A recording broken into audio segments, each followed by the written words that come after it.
나는 전능하신 아버지 하나님, 천지의 창조주를 믿습니다. 나는 그의 유일하신 아들, 우리 주 예수 그리스도를 믿습니다. 그는 성령으로 잉태되어 동정녀 마리아에게서 나시고 본디오 빌라도에게 고난을 받아 십자가에 못 박혀 죽으시고 장사된 지 사흘 만에 죽은 자 가운데서 다시 살아나셨으며 하늘에 오르시어 전능하신 아버지 하나님 우편에 앉아 계시다가 거기로부터 살아있는 자와 죽은 자를 심판하러 오십니다. 나는 성령을 믿으며 거룩한 공교회와 성도의 교제와 죄를 용서받는 것과 몸의 부활과 영생을 믿습니다. 아멘.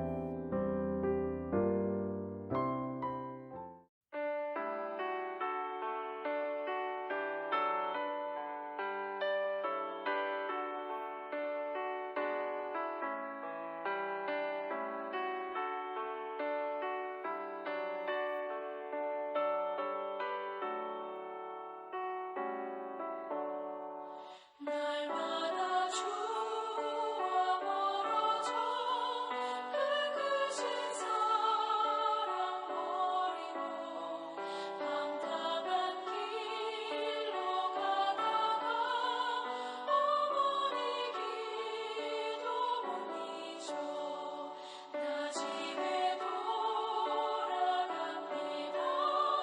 어머니 기도 못 잊어 새 사람 되어 살려고 나 집에 돌아갑니다.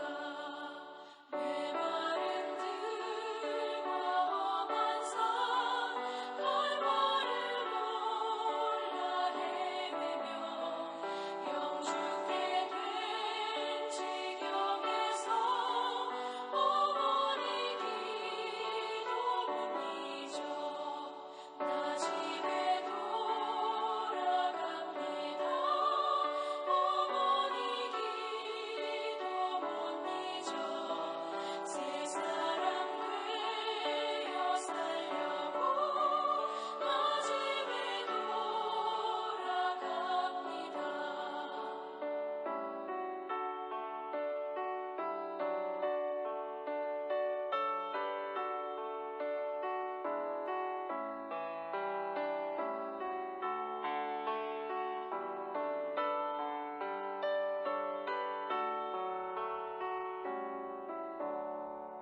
내 죄를 담당하신 주 새 소망 비춰주시니 내 깊은 정성 다하여 주 이름 찬송하겠네. 나 집에 돌아갑니다. 어머니 기도 못 잊어 새 사람 되어 살려고 나 집에 돌아갑니다.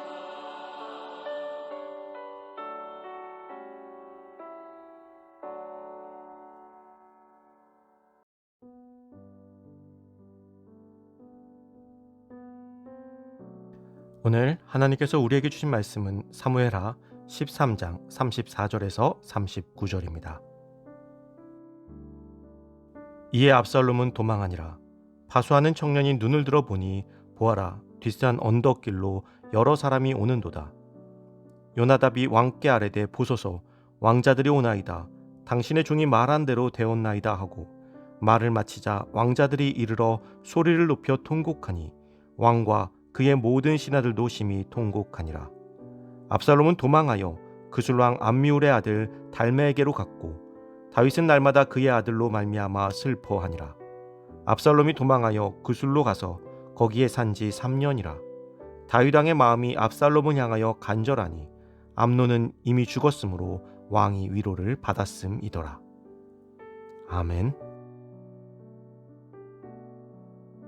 잘못된 부정이라는 제목으로 오늘 말씀 나누겠습니다. 다윗은 압살롬에 의해서 모든 아들이 죽었다고 생각하였습니다. 그렇게 너무나 슬퍼하던 중 암논만이 죽었다는 이야기를 듣게 됩니다. 그리고 실제로 나머지 왕자들이 돌아왔습니다. 다윗과 왕자들은 그 자리에서 소리 높여서 울었습니다. 그리고 그 모습을 본 신하들도 통곡하였습니다. 압살롬이 암논만 죽이기는 했지만 그동안 암논과 함께했던 나머지 왕자들도 혹시나 압살롬이 놓아주지 않을까 두려워했던 것입니다. 이 왕자들 또한 암논의 범죄 앞에 침묵했던 동조자들이었습니다. 누구도 다말을 위로하지 않았습니다. 그렇게 압살롬의 복수의 칼은 이들에게까지 미칠 수 있었습니다. 그러나 압살롬은 나머지 형제들은 그냥 돌려보내주고 자신만 그술로 도망갔습니다. 그렇게 그곳에서 3년이라는 시간을 보내게 됩니다. 압살롬은 다윗의 아들이기는 했지만 또 다른 왕자를 죽인 살인자였습니다. 그렇기에 압살롬은 그 죄의 값을 치루어야 했습니다. 아무리 암논이 먼저 잘못을 저질렀다곤 해도 압살롬의 죄가 사라지는 것은 아닙니다. 그리고 그가 3년이라는 시간 동안 그술로 도망가서 살았다고 할지라도 그것이 그에 대한 처벌은 아닐 것입니다. 그렇기에 다윗은 압살롬을 잡아다가 그에 상응하는 벌을 내렸어야 합니다. 다윗의 왕국은 강성했기에 충분히 그럴 만한 능력이 있었습니다. 그러나 오늘 말씀을 보면 다윗이 압살롬을 향하여 마음이 간절했다고 되어 있습니다. 암논의 죽음에 대해서는 3년이라는 시간 동안 다윗의 슬픔이 어느 정도 위로가 되었습니다. 그렇기에 이제 남아있는 아들 압살롬이 그리웠던 것입니다. 아마도 도망자 생활을 누구보다도 가장 잘 알고 있었던 다윗이기에 압살롬의 처지가 그에게 더 잘 와닿았는지도 모릅니다. 그러나 아무리 그렇다 할지라도 다윗이 압살롬에 대한 처벌 의사가 전혀 없었다는 것은 자식의 죄 앞에서 한없이 무뎌진 다윗의 모습을 볼 수 있는 부분이기도 합니다. 물론 그것이 부모의 심정이겠지만 한 나라의 지도자이며 정의의 하나님의 일꾼으로서 그 마음이 먼저 앞서서는 안 되는 것이었습니다. 우리는 누구나 자신의 죄에 대해서 그리고 우리가 사랑하는 이들의 죄에 대해서는 굉장히 관대한 모습을 보이곤 합니다. 그러나 그것이 오히려 나 자신을 망가뜨리고 사랑하는 이를 망가뜨리는 것이라는 것을 깨달아야 합니다. 또한 그것은 하나님의 공의에 어긋난 삶이 됩니다. 다윗은 잘못된 부정에 눈이 멀어 압살롬의 중죄를 그냥 넘어가고 오히려 그를 그리워하였습니다. 그러나 그로 인해서 다시 한번 나라는 위기에 처하게 됩니다. 후에 압살롬이 반역을 일으키게 된 것입니다. 그리고 아들과는 상관없는 나라의 젊은이들이 서로 싸우다 죽게 됩니다. 차라리 다윗이 압살롬에게 맞는 처벌을 하고 벌을 받게 한 뒤에 압살롬의 지위가 회복되었다면 그러한 비극은 일어나지 않았을 것입니다. 사랑하는 성도 여러분, 우리는 손이 안으로 굽는 것이 너무나 익숙합니다. 그렇기에 더욱 하나님의 공의를 바라보며 지혜를 간구해야 합니다. 그것이 지금 당장은 어렵고 힘들어 보일지라도 더 큰 죄에 빠져 많은 이들에게 피해를 주는 일을 맡게 될 것입니다. 오직 하나님의 공의를 바라보는 바람직한 삶으로 나아가는 우리가 되기를 간절히 소망합니다.